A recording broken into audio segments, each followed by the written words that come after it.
I am so glad you convinced me that the family car should be the Defender 110. It is so beautiful inside. It's so comfortable, and it just feels indestructible. Yes, it really is. I've been waiting a long time for the new model to come out. The Defender 110, I'm telling you, it's my favorite car of all times. It's my third one. You know, I have stories of going off-road. The guy managed the group. He was like, what are you doing in this beautiful car? I'm like, I'm going off-road. He's like, are you sure? Because you can use one of ours. And then they look like Mad Max cars. I'm like, no, we're going to do this. And he was shocked. Wow. Well, it's great because the Defender has been reimagined for 21st century adventure, and its unparalleled off-road ability, as well as its robust interior, are invaluable whether you're headed towards uncharted territory or just a weekend of exploration. The Defender 110 tackles challenging surroundings with absolute confidence. The SUV conveys strength outside and in, featuring peerless technology like an intuitive driver display and an award-winning infotainment system. That's my favorite part, to keep you connected no matter where the journey takes you. Adventure is unique to everyone, and so is the Defender. Choose from the two-door Defender 90, the four-door Defender 110, or the larger Defender 130 with the ability to seat up to 8 passengers. You'll find uncompromising performance in all three. So pack up and go even further with the Defender 110. Learn more at LandRoverUSA.com/Defender. Capella University is rethinking higher education. With its game-changing FlexPath learning format, you can earn your degree on your schedule and fit your education seamlessly into your life. Imagine your future differently at capella.edu. This isn't your average business podcast, and he's not your average host. This is the James Altucher Show on the Choose Yourself Network. Today on the James Altucher Show. This is probably the one sports-related book I will read this year, but it was worth it. Particularly with these athletes you talk about, it's amazing the almost gap between their low point and being the best in the world, because they start off with these sort of disadvantages against them. In other words, his friends were out partying and were wearing nice clothing sometimes. On Saturday night, they were going out and they would make fun of him. Oh, Serge, you're too poor to come out with us. And he could have gone out with them, and he liked girls and everything, all that kind of stuff. But he said, no, that stuff will be there for me later. And I'm not advocating, abstinence until later, but I'm suggesting that... Got to be a superstar before you fool around with girls. Exactly.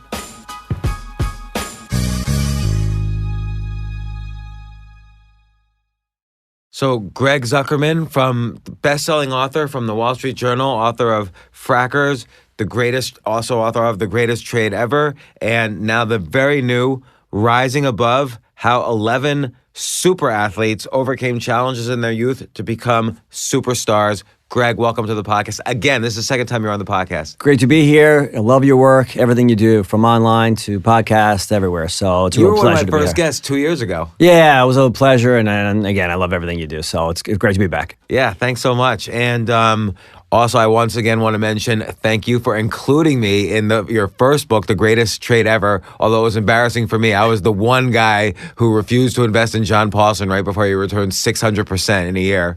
Yes, so, there are lessons to learn from even the mistakes of really smart people. Well, I'm not so sure. Lessons to learn from stupid people, too. So, Rising Above, How 11 Athletes Overcame Challenges. Some of these athletes, you talk about LeBron James, all of these athletes that you mentioned are like superstars. One of them had Tourette syndrome. Another one was missing a hand. Someone like LeBron James had moved from home to home to home because he was in this broken family. I think his mother was like 14 when she had him. A little older, but yeah, very young. Yeah, and he had to move out of her house for a while she kind of found her bearings, and he had a very difficult childhood, and you talk about how he overcame that to become basically the greatest basketball player probably of all time. But you actually have many basketball players here who are kind of the best in their specialties and how they kind of overcame severe difficulties and early childhood trauma to get there. But I want to ask first, this book feels different than your first two books, which were more almost investigative journalism, more where you kind of embedded yourselves in the lives of the people you wrote about. Tell me about, this felt like a passion project for you, and the style even is a little bit different. Tell me about the writing of this book and why and so on. Sure. So it is very different. I've written this with my two sons, and they were the impetus in some ways. My youngest son is 14, and he was born with two fingers on his left hand. And despite that, he is a superstar, a ball player in our town. He's the goalie of the travel soccer team, and is a big baseball player and such. And it was his idea, really, to examine things that people have overcome in sports and to say, well, maybe there's some lessons here for other people. And I really got excited about it. And my other son is just sort of a bookworm and wanted to be involved in the project. And it is our view that everyone has a difference in some ways. You know, maybe not as dramatic as some of the people we write about, and maybe they haven't achieved the kind of acclaim that these people have. But in some ways, everyone feels different. Everyone's got a difference. And to learn from some of the accomplishments and what they've overcome and how they did it, I thought it would be really important, and both for young people and for other people as well, but especially for young people dealing with their own stuff, and every young person has their own stuff to deal with. So yeah, we set out to write a story, write a book, and the key to the book to me is that each of these stars had a different kind of challenge. So it's not just sort of the cliched, okay, their father walked out. You know, that'll happen often in sports, but sometimes there are physical differences, sometimes it's emotional, sometimes it's health. Like you mentioned, Tim Howard had both Tourette syndrome and OCD. So that's what we tried to do, pick out superstars who each overcame something different, some challenge. And I think so. A lot of this podcast has been about peak performance. Like I bring on either people who have achieved enormous success, like even world level success in their areas, or writers and researchers have studied it. And particularly with these athletes you talk about, it's amazing the almost gap between their low point and being the best in the world, because they start off with these sort of disadvantages against them. But you make the very interesting point that all of us, to some extent, have disadvantages. These are just sort of obvious ones, like Tourette syndrome is one that you can see. Missing a hand is one that you can see or hear or whatever. Some of our disadvantages might be a little more emotional, whether we have the ability to persist through failure and so on. But obviously, these guys also had that ability to persist through failure. So let's take like the first guy as an example, Tim Howard, Tourette syndrome, OCD. What happened there? So he's born, and early on in his life, he realizes that he can't not pick up things on the way to school every day. Rocks, dirt, flowers, anything, his backpack. Is that a biological disorder, or is there some psychological thing happening? I think it's more biological. So, and quite honestly, he had a mild version of it, but to him, it did not feel mild. So he couldn't stop touching things and picking things up. And what if he did? Like, what if he went to school and he just held on, he strapped his hands to his body and he didn't pick it up? He tried that. And tried to force himself that, because it's what kid wants to stand out in general. And this kind of way is really uncomfortable. So he tried that. He just couldn't. He couldn't. He did as much as he could. And so he had both Tourette's and OCD. And what he found was, well, first off, there were the kids that teased him and picked on him and that kind of thing. But he dealt with that, and he had other things too. His mother was white and his father was black, and they asked him why his skin was dark, and he didn't really think of himself as having kind of dark skin relative to his friends. And he said, "Oh, I just came back from Florida," so he had to deal with other kind of things too. But early on, what I found fascinating, and it's true of a lot of the stars we write about, is that he he saw his disability as an advantage, or he came to see it as such. At first, it clearly wasn't. But when he was diagnosed, the doctor kind of said, well, some people who have Tourette's have this hyperfocus. And that's what it turns out with him. So in a game, he wasn't drifting. His mind wasn't drifting. He was focused more than any kid on the field. Now, it helped that he was bigger and faster than almost everyone out there. He was just a remarkable athlete, and he could have gone into any kind of sport instead of, leading the United States and as a goalie, he could have done other kinds of things. But so to be clear, he was a goalie for soccer. Yes, yeah. For those who don't know, he kind of had this remarkable World Cup, the most recent World Cup, where he didn't lead them to the champion, the victory in the end, but in defeat, he played probably the best World Cup game in history, and he was just playing out of his mind, just crazy, kind of saves left and right, and to the point where afterwards on Twitter, people were joking, "Wow, Tim Howard could have saved my parents' marriage," kind of thing, and making all these jokes on what he could have saved because he saved everything. But what I found fascinating is that the doctor had predicted, and he was right, that it could be a positive. So he had this hyper focus and it helped him in life. So that's another theme of the book where, and that's the thing I think that surprised me the most. A lot of these stars, you look at like a guy like Jim Abbott, who was born with one hand and went through his own difficulties, but they came to see their disability or their difference or their challenge as a positive, not as a negative, which I found kind of fascinating and impressive. Well, okay, Jim Abbott, by the way, that one blows me away more than perhaps any other athlete in the book. So he's a baseball player, he's a pitcher, he has one hand. A pitcher has to throw, catch, field, throw, do all these things with the hand. He has to have a glove on and he has to have the glove off in one play. How did he do that to be as good or better than? I mean, he was the best amateur baseball player in the country, right? And then he was a pro baseball player. So how was he able to do that to be the best? Not only that, the thing that I find remarkable is not only was he a great pitcher, he actually fielded his position well, and he was a Gold Glove winner. In other words, you would think with one hand, okay, he could pitch with that one hand, but if the ball is hit back to him, there's no way he's going to be able to field this thing. And in truth, he became better than everybody else. And to me, there's sort of a lesson there that when you have no other option, your back's against the wall, you got to figure things out. And he had to figure things out. So early on in his life, all the Little League teams, the coaches, saw that weakness, that he only had one hand, and they said, okay, we're going to take advantage. And they had their kids bunt on him. So bunt the ball, which would force him to run, pick it up somehow, and or field it, and then somehow go from the glove to the hand and throw it.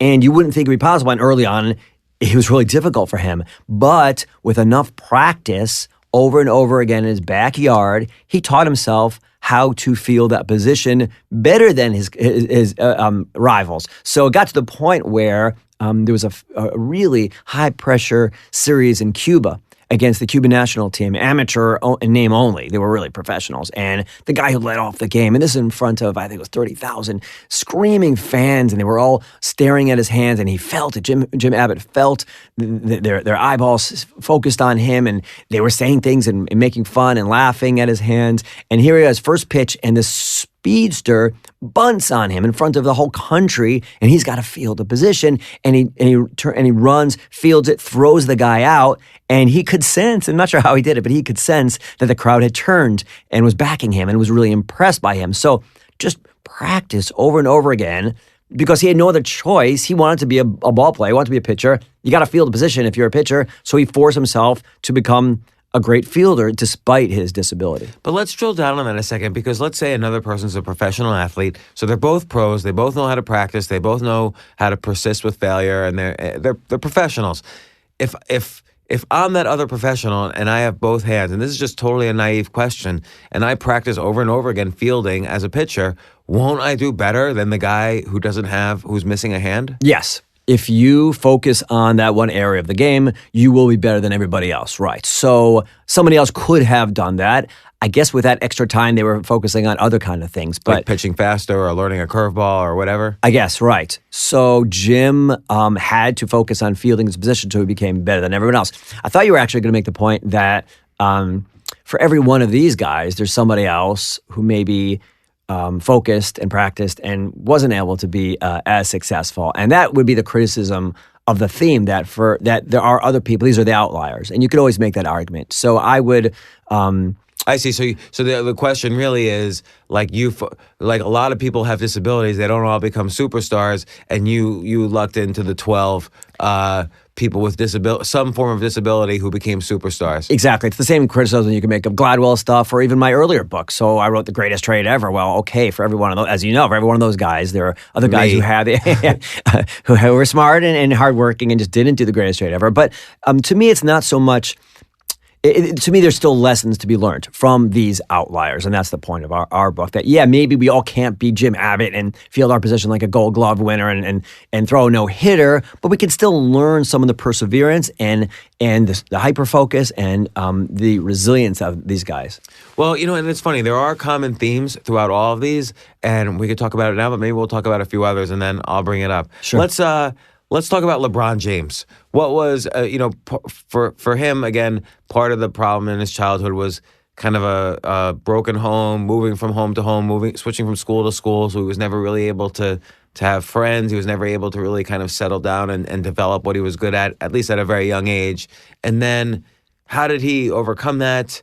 And this is to your point earlier, is it simply because he became the biggest human on the planet and the biggest, strongest, fastest human on the planet, and that's what helped him more than anything? Yeah, it helped. But early on in his life, he was born, the family was sort of middle class, beautiful home in Ohio. But his grandmother was his grandmother's home, a beautiful old home. But his grandmother passed away early on. His mother was quite young, as you mentioned, a teenager, and they really couldn't keep the home. And they ended up, between the ages of 5 and 8, LeBron James moved 12 times.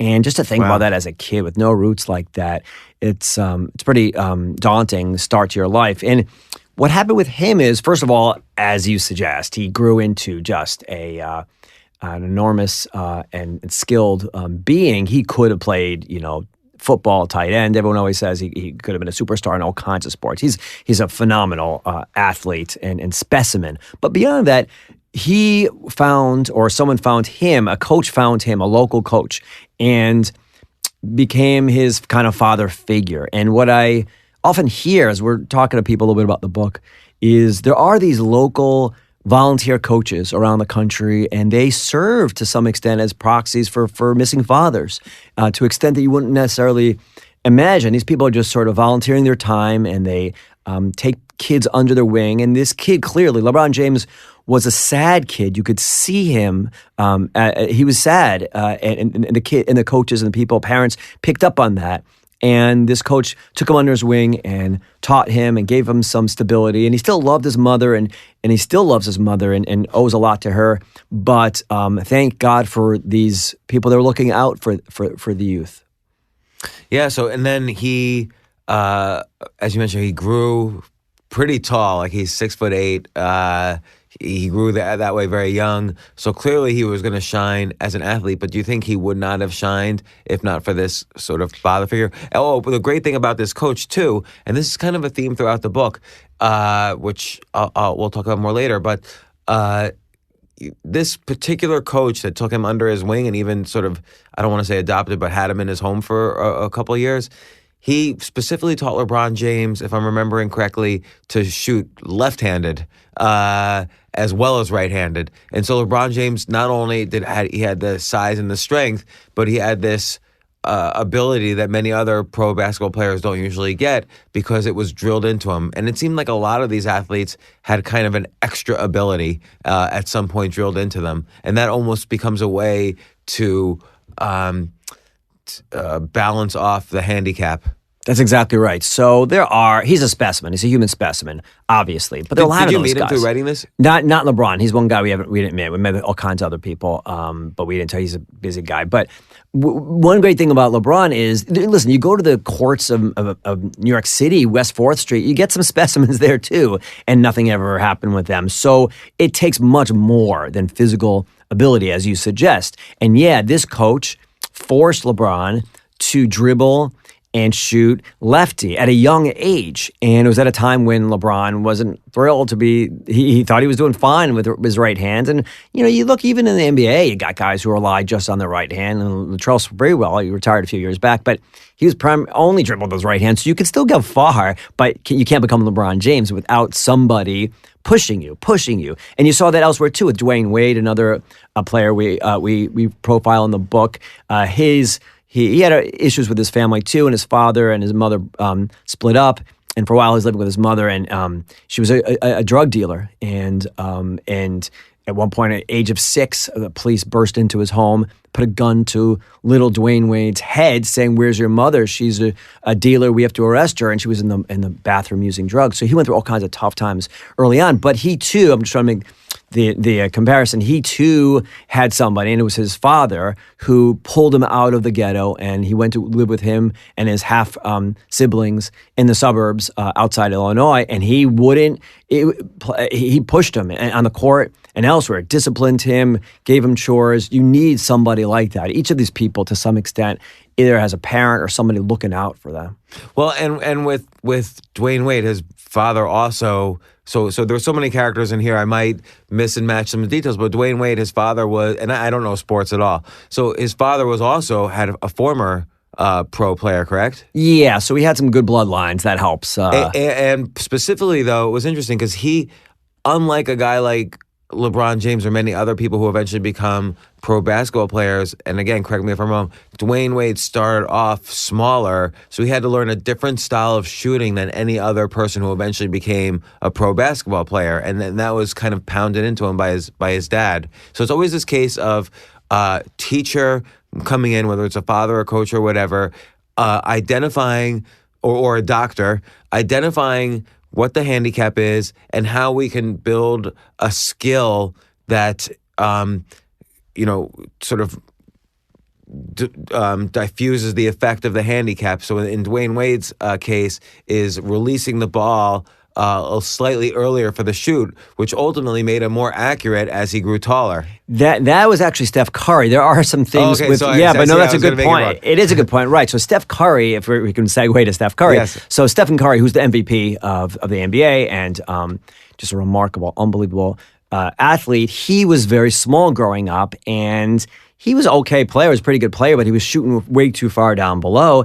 And his father said, if you want to go anywhere, and his father was the former pro, he said, you're going to have to shoot over your head. And he forced him, and it was a summer full of tears. So it was a difficult summer. And he forced him to shoot not only over his head, but as you suggest, a unique way of shooting where instead of most people shoot at the top of their jump, he developed a shot on the way up, and it made for a perfect arc. And I don't know why more people don't shoot that way, but it made for a beautiful arc where it's easier to shoot that way. But the same kind of thing where, and it's a good point that almost everybody in the book had some setback. Just forget about all the things we write about, family issues and poverty and racism and physical issues. But you had some issue even in your ability to play sports, and there was someone pushing them, as opposed to there's a real criticism of how ball players develop today, especially in basketball.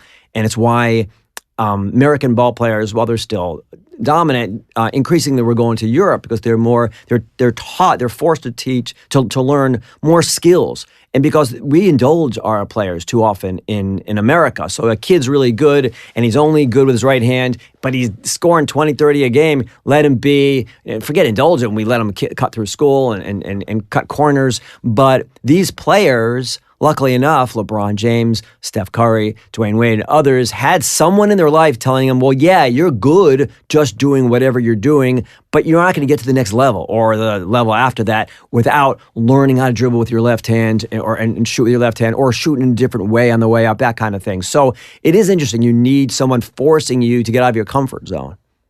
So let's talk about some of the others. I'm gonna kind of just thumb through. Sure. Like Althea Gibson. This is a tennis player from the 40s, kind of blazed the way for players as good as Venus Williams and Serena Williams. Tell me a little about her story. Yeah, so Althea Gibson she grew up, and this is an earlier period. She's one person we kind of go back in history because she was such a trailblazer. She grew up, I believe it was the 50s, and she encountered real racism. And then when she became good, no one really thought she should get a shot at things like the Wimbledon.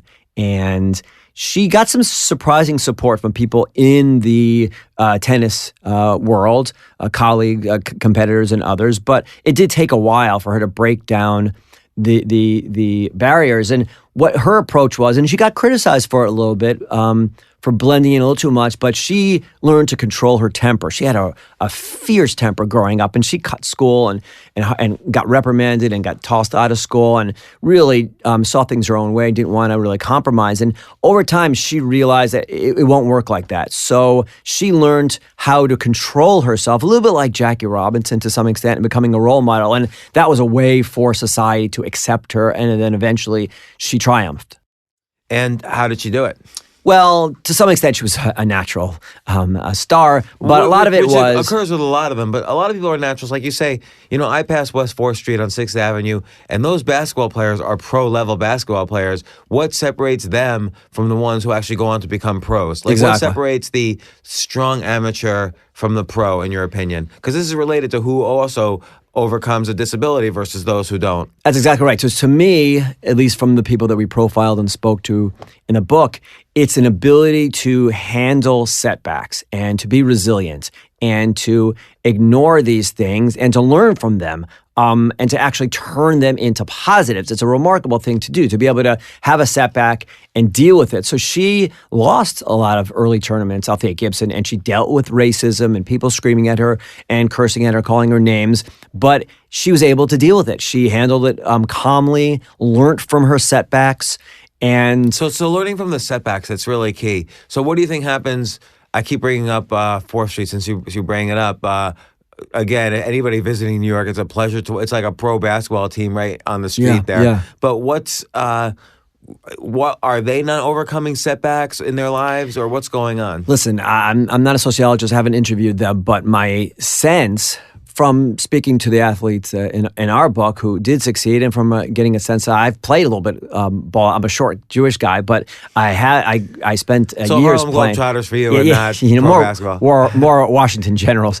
But I did play against a lot of these guys, and they've got remarkable talent. And yeah, that is the difference, where they had the talent, but there was some setback, and they had some falling out with a coach, and someone gave them a hard time, and some coach didn't give them enough respect, and for whatever reason, they didn't persevere. And you see this perseverance from the guys in our book, which I find remarkable. And it's not to say that I've got that. Part of the reason I write these kind of books is I want to learn from them too and become more like them and handle setbacks. And I think we all come. That's why, this is a book for young people, especially who like sports, but it's for anyone. They're the lessons they're life lessons, I think, and I try to learn them myself. Let's stop to take a quick break. We'll be right back.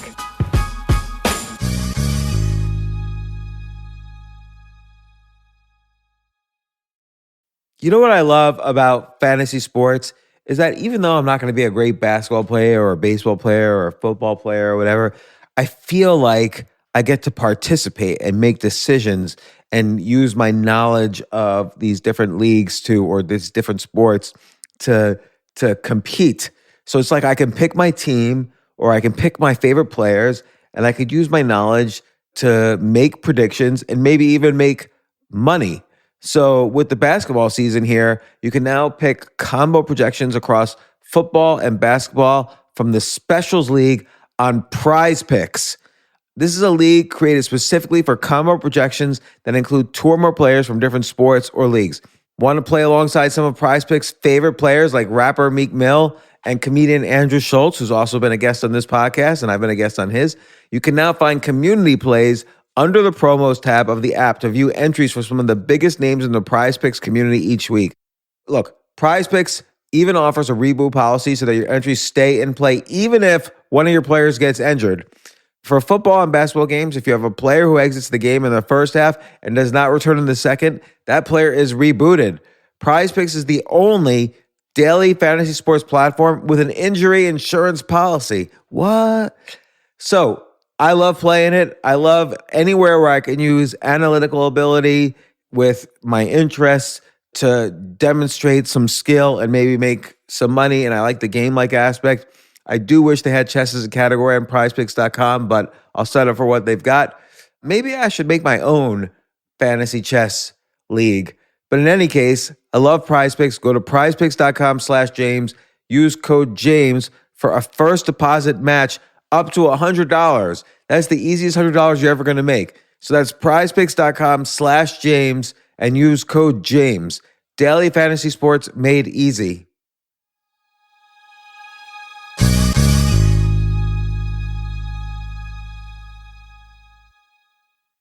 the future of learning is definitely online. Like, it's such BS that you have to spend $200,000 or take $200,000 in loans and go to some fancy school when it's useless. It doesn't guarantee you a job.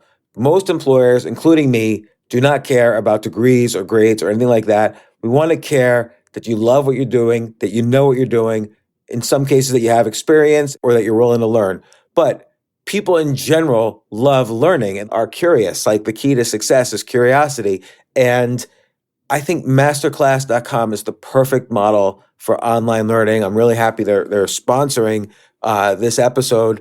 If you're going to give a gift, give the gift of learning. Masterclass makes a meaningful gift this season for you and anyone on your list, because both of you can learn from the best to become your best, from leadership to effective communication to cooking.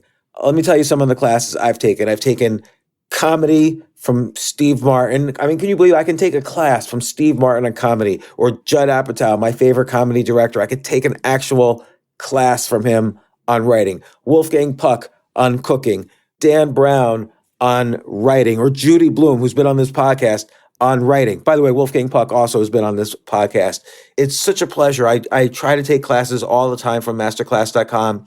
And whether you're watching Masterclass on TV or listening in audio mode in the app or on their site, the quality speaks for itself. It's like these Masterclass instructors are your own personal mentors that are going to help you reach the next level. How much would it cost to take one-on-one classes on comedy from Steve Martin or on chess from Gary Kasparov? You just wouldn't be able to do it. But it would cost hundreds of thousands of dollars. With a Masterclass annual membership, it's $10 a month. Memberships start at $120 a year for unlimited access to one-on-one classes with all 180 plus Masterclass instructors. So it's not just $120 for one instructor. You get all 180 plus Masterclass instructors. Boost your confidence and find practical takeaways you can apply to your life and at work. And if you own a business or are a team leader, use Masterclass to empower and create future-ready employees and leaders. That's the real education in today's world. So this holiday season, you can give one annual membership and get one free at masterclass.com/JAS. JAS, of course, stands for the James Altucher Show. So right now you can get 2 memberships for the price of one at masterclass.com/JAS. Masterclass.com/JAS. Offer terms apply.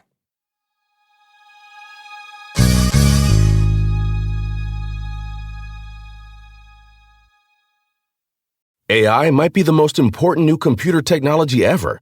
It's storming every industry, and literally billions of dollars are being invested. So buckle up. The problem is that AI needs a lot of speed and processing power, so how do you compete without costs spiraling out of control?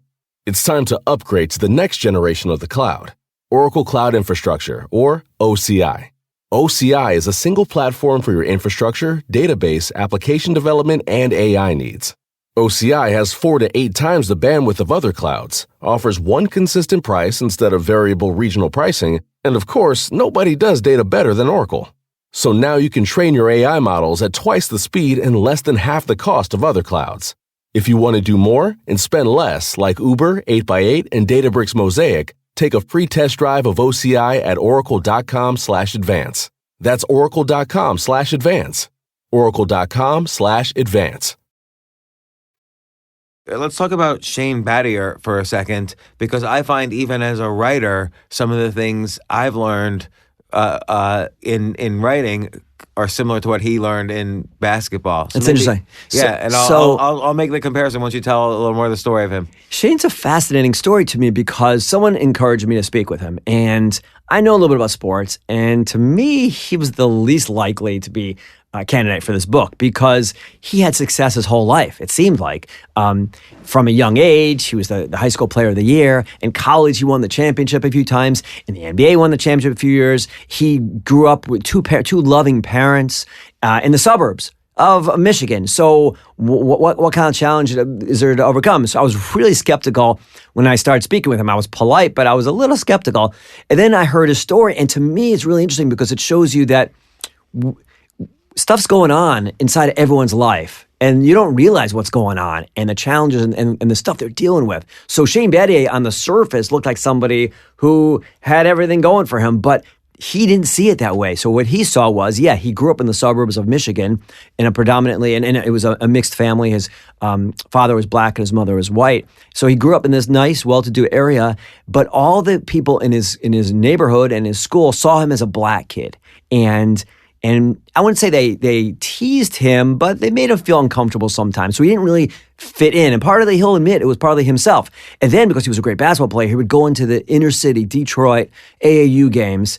And he said, finally, somewhere I can fit in with my, people who play basketball, and I'm black.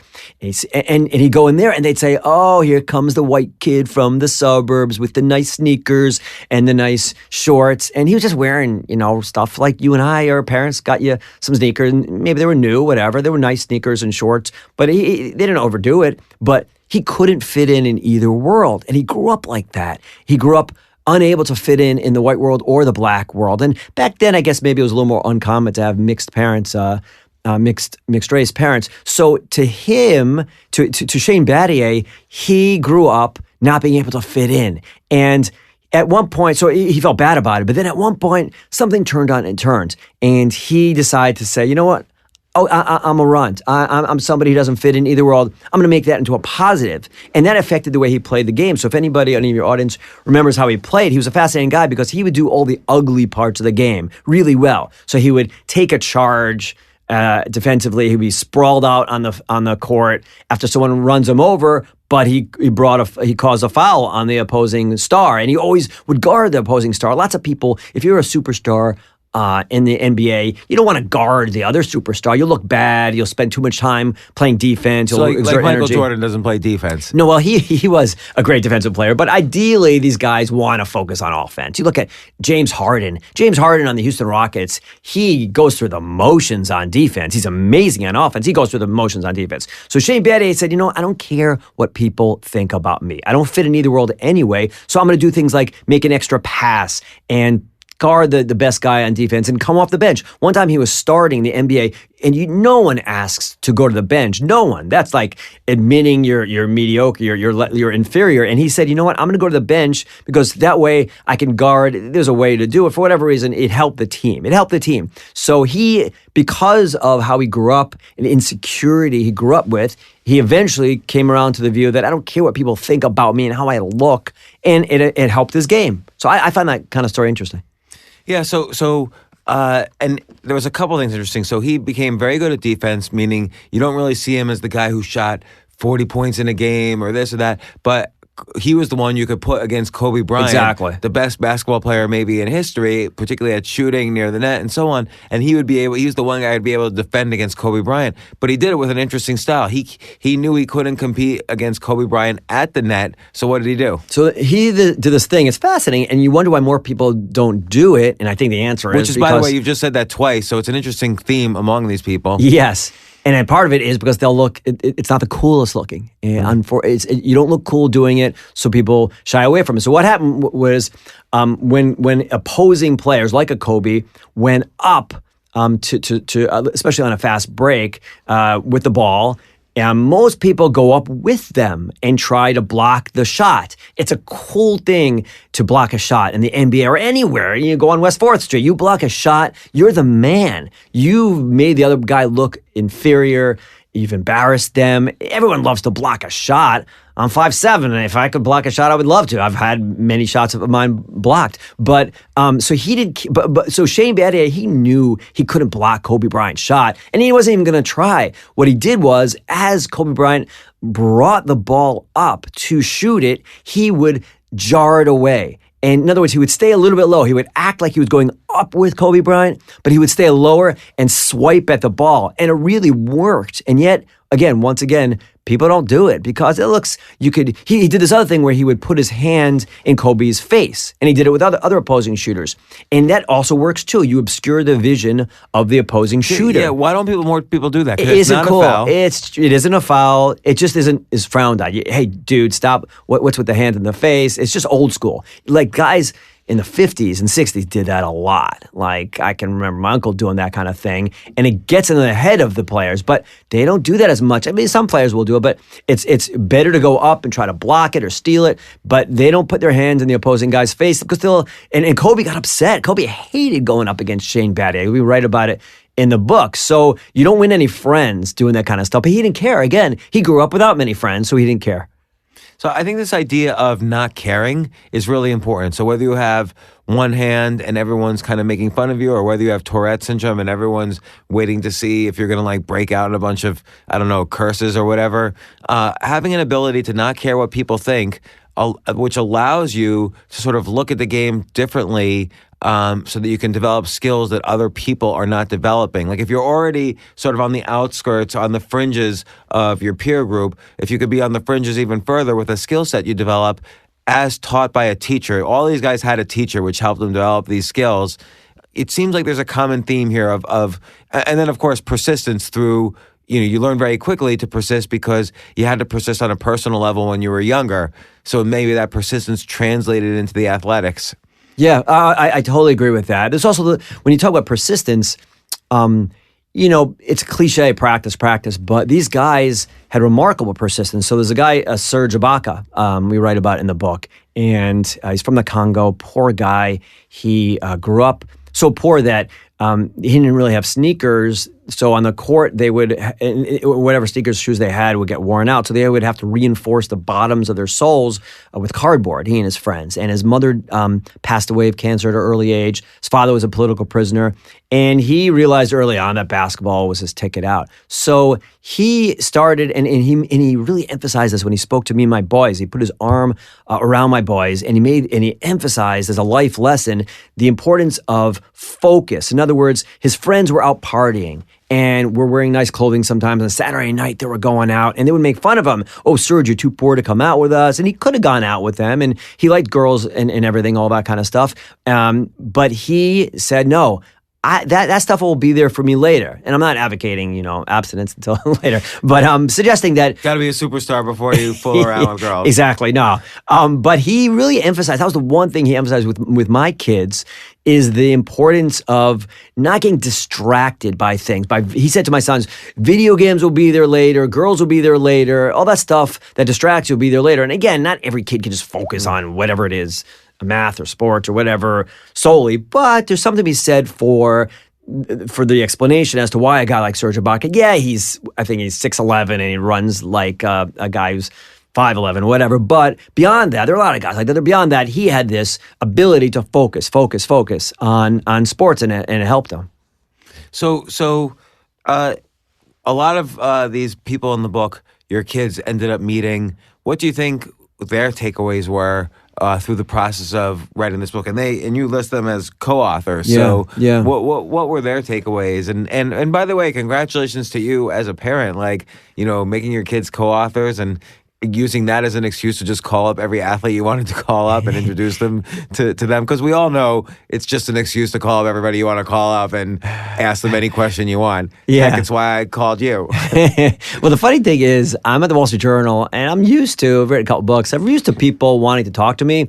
When it comes to the sports world, it was less easy than I thought it would be. So it took a little more persistence on our part. Because they're huge and they're busy. Yeah, some of them, believe it or not, said, okay, or their agent said, well, what are you paying me to talk to you? Well, how much? And I had to explain to them first of all, the economics of how little we make, and second of all, how unethical it would be. And they came around to it. But it did help having my kids, not as a prop, but because a lot of these guys are a little bit jaded at this point. I've talked to so many adult journalists, sports journalists. They're kind of sick of them all. But you have a kid, you want to impart something. There are a lot of people, Serge Ibaka, Jacques Demers, the coach, who I think had an unbelievable story. R.A. Dickey, the pitcher, sat with my kids and me in the Yankee Stadium dugout for over an hour before the game. So they were eager to share some life lessons with young people. And that really kind of blew me away. It was really impressive to me. So these guys are, multimillionaires, and they've been written up everywhere. But to sit down and spend the extra time to impart some life lessons, I thought that was pretty impressive. impressive. I'm not sure. I think I've forgotten your question, actually. Well, what was the takeaway from your? For your those kids. So they came into it. My youngest is an autograph hound, and he really kind of just wanted some autographs. And my eldest is a bookworm, and he wanted to be part of a book project. But slowly but surely, we all became sort of blown away by these stories. And they came out of it just completely with a different perspective. So again, at first it was sort of, all right, I want to meet some players. By the end, they were amazed. They were really impressed by each of the stories because they're all so different, and yet what they've overcome is just so dramatic. So, I live in suburbia. I live in New Jersey. So there's not many setbacks to my kids. They got their own setbacks. Everyone's got a difference. And again, I said my son and which is an important point. Everyone's got a difference. Just because you weren't born with Tourette's or only one hand, everyone's got something to overcome, and it's sort of like isolating that. And it seems like an important theme is finding out also what advantages can come from it. I totally agree, and that to me is the theme of the book. So yeah, we weren't born in the Congo like Serge Ibaka, but there's a kid in the next town over who unfortunately took his life recently because of the stress of taking the ACTs and the SATs, and it's it's haunted all of us as parents in the area, and so everyone's dealing with something. That kid was obviously dealing with something. My son's a junior in high school, and it's a stressful year, and I'm sure a lot of the parents out there can relate. The whole college process nowadays, and it's more competitive than ever. So everyone's got their own stuff and their own differences. That's our contention. So that's kind of why we wrote this book. And have you seen improvement in your kids' performance after hanging out with all these, elite athletes? It's early. No, they're pretty well-adjusted kids, but I think it's going to be a life lesson for them. Kind of a reminder that, hey, even with this setback, with persistence, focus, a good teacher, and maybe exploring what other skills I can learn that nobody else has learned, this might propel them forward. I think very much. And that last point is a really good one. It's all about, in economics, it's competitive advantage. What can you do better than other people? And as you suggest, so Shane Battier found his competitive advantage. Or comparative advantage, I always forget which is the one my brother teaches business school. But same kind of thing. He became somebody specializing in things that others didn't care about. And you see that throughout the book. Again, there's this guy, Jacques Demers, who was a coach, and he never learned how to read or write.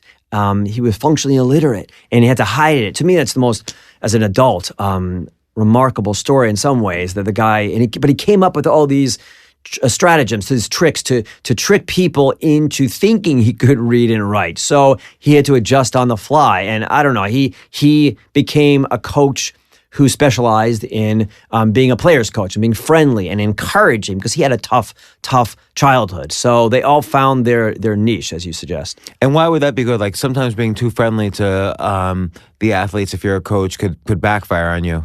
It could. I think when it's genuine, I think they didn't know his background. So just to take a step back, here's a guy who grew up and he was physically abused by his father daily. Night he'd come home and just get beaten up by his father. And his mother he'd go to school every day and his mother was getting beat up by the father as well. And he couldn't focus in school. All he could think about was his father and what he was doing to his mother at home. He loved his mother dearly. And he literally could not learn. He never learned how to read or write because he just missed those first few years when he couldn't focus, and it hurt him his whole life, and no one really helped him. And he became a coach. Here he is in the NHL, and he can't read or write. So he had to come up with these amazing tricks. So he would start wearing glasses even though he didn't need to, and then he would, that way when people came to him and said, "Oh, can you sign this?" and he'd say, "Oh," he'd fumble and he couldn't find it. "I can't find my glasses." "Oh, can you sign it for me?" Or he would carry newspapers under his arm and to suggest that he could read, and he didn't. He would watch CNN a lot, so he was well informed. All these kind of things. He would order the special every time in the restaurant. So he to me, he's an example of adjusting on the fly and figuring things out. And eventually, he came out of the closet and owned up to it. And to me, it's a pretty moving chapter. And then how did he adjust his coaching style because he couldn't read? So okay, thanks for getting me back on. So I think people sensed. So his players sensed that it was genuine. What he tried to do is, I don't think it was not a conscious thing, but because he was treated so poorly by his father, he decided to be just the friendliest guy. And again, I don't think it was a decision. He became the friendliest coach, the friendliest person, and his players appreciated that. So it was genuine. They didn't know what had happened in his background at all. They had no sense. But the fact that he went through what he did as a child and he became this supportive, encouraging, friendly coach, I think is partly because of what he dealt with. And it wasn't a conscious decision, but it evolved that way. And so they didn't, a lot of times a friendly coach, the athletes, the players will take advantage of the friendliness, even if it's genuine. Like, how is he able to kind of just still firmly coach and come up with the best coaching strategies and so on, particularly given that he couldn't read, histories or from other coaches and so on? Well, he was a great motivator, a sharp guy, smart. I guess he had to be more verbal in terms of the motivation, so that maybe helped him. Yeah. Also, he was lucky to get into situations where there were kind of turnaround situations with pretty good talent, but they needed somebody to be a supportive. But he also, quite honestly, like many coaches, you're hired to be fired. So it's not like he lasted at the same team for a decade or so. He, that style, as you suggest, doesn't last forever. So he won Coach of the Year back-to-back, first person ever in the NHL. So he had a lot of success. But eventually, you're right. Being the friendly, supportive guy doesn't always work long term. So what did you learn? So you're a Wall Street Journal writer, author. This has been a very different book from you, although you have examined in both with Frackers and The Greatest Trade Ever peak performance, particularly in the areas of finance and industry. But what did you learn from this? So, what's our takeaway? What the person sitting at home, which is a person just like you and me, say, what can we take away from this? So, as you suggest, I am drawn to characters who achieve dramatically against all odds. And you could say the first, John Paulson, I wrote the book, The Greatest Trade Ever. So that was a guy who made $20 billion over 2 years, and he wasn't betting against the housing bubble, and he wasn't even a housing guy. He was a merger guy. What does he know about housing? And yet he did it, and the other people in the book as well. And The Frackers is about people who saw something that the oil and gas giants didn't, that we in this country can find a lot of oil and gas, and the experts dismissed them and they proved them wrong. So I am drawn to that theme. And here too, a lot of the people are unlikely success stories. And to me, that's one of the lessons that from a disadvantage can come advantage. And that's one thing I was most surprised by, how each of them, unprovoked, kind of said, Greg, I saw I came to see my difference or my disadvantage, my challenge, my difference as an advantage, something that actually helped me. And I never would have thought that. I thought it was all about persistence, and practice is a key theme of this book. But it's also seeing, and I think you've probably in your own life, I know a little bit about what you've accomplished and your setbacks too.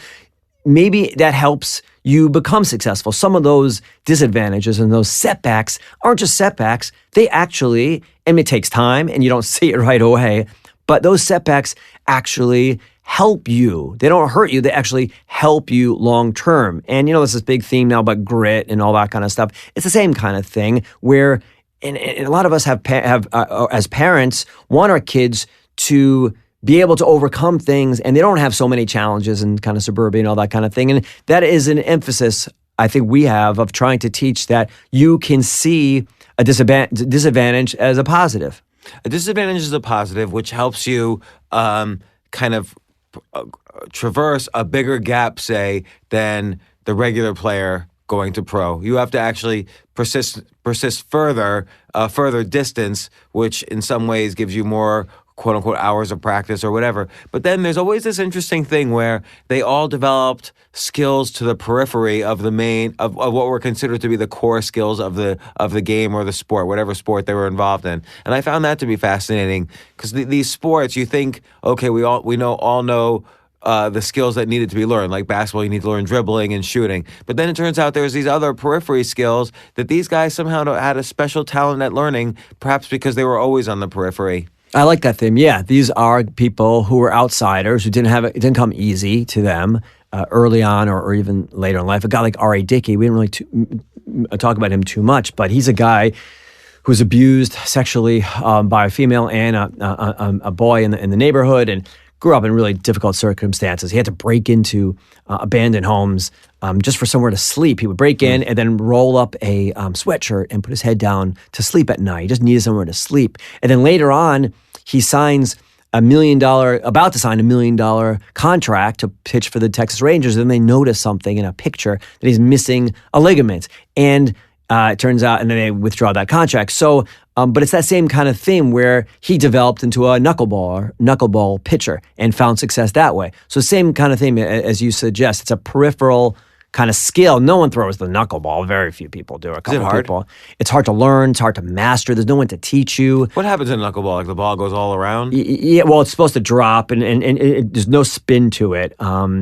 And each one throws a little bit different. He throws a little bit harder than some other people. So it's hard to master, but it's just so unusual. But it's the same kind of thing. It's a peripheral skill, as you suggest. And he saw no one else pitching it, and he had no other options, so he decided to master it.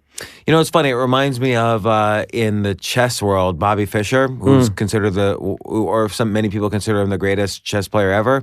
When he was younger, I mean, he suffered from mental illness all his life, probably starting from when he was at a young age. His dad left at an early age. His mom was always at work. He didn't go to school, so he was just at home all day studying chess. And then at one point, he wasn't necessarily known as the most talented young player. And then he kind of disappeared from tournament play for a little bit when he was 12 years old. And he did this intense study of games played in the 1800s. So he became better than anyone else at knowing every game from the 1800s. And he tried to improve on the play of all these games by world-class players in the 1800s. And so when he came back into play, he would play these openings, you know, the chess, the beginning of a game is called the opening. He would play these openings that many players had already forgotten about or had considered too obscure or too simplistic to master, but he had mastered them and kind of improved them. And, you know, he then won the U.S. Championship 13-0, the first player to do a total shutout in the U.S. Championship. Sort of reminds me of that story a little bit. Yeah, that's fascinating. And again, he took advantage when other people wouldn't, but he took advantage of a setback or used the setback. And you've talked about that in your own work about the importance of taking a step back when you've, down and out and you've got no options. Well, you can figure out some options and not to give up and to try to adjust on the fly. And it's not easy to do. It's not easy to do to have that self-confidence, but that self-resilience and being able to turn on and take a step back and try to figure out what are your options here? What can you do better than other people? There are some things that everyone can do. So Greg Zuckerman, this is probably the one sports related book I will read this year, but it was worth it. Like, I'm not a big sports fan at all, but I was fascinated by each of these stories. Rising Above, how 11 athletes overcame challenges in their youth to become stars. Really, like, just a fascinating approach to athletics that I had never read before. And it's not only by you, but it's by Elijah and Gabriel Zuckerman. So I like how you brought the family into it. It must have been a bonding experience. Oh yeah, it was a great fun project. Yeah, and wonderful. So good luck, and I hope this book does really well. For more from James, check out the James Altucher Show on the Choose Yourself Network at jamesaltucher.com and get yourself on the free insiders list today. Hey, thanks for listening. Listen, I have a big favor to ask you, and it'll only take 30 seconds or less, and it would mean a huge amount to me. If you like this podcast, please let me know. Please let the team I work with know. Please let my guests know, and you can do this easily by subscribing to the podcast. Probably the biggest favor you could do for me right now, and it's really simple. Just go to iTunes, search for The James Altucher Show, and click subscribe. Again, it will only take you 30 seconds or less, and if you subscribe now, it will really help me out a lot. Thanks again. AI might be the most important new computer technology ever.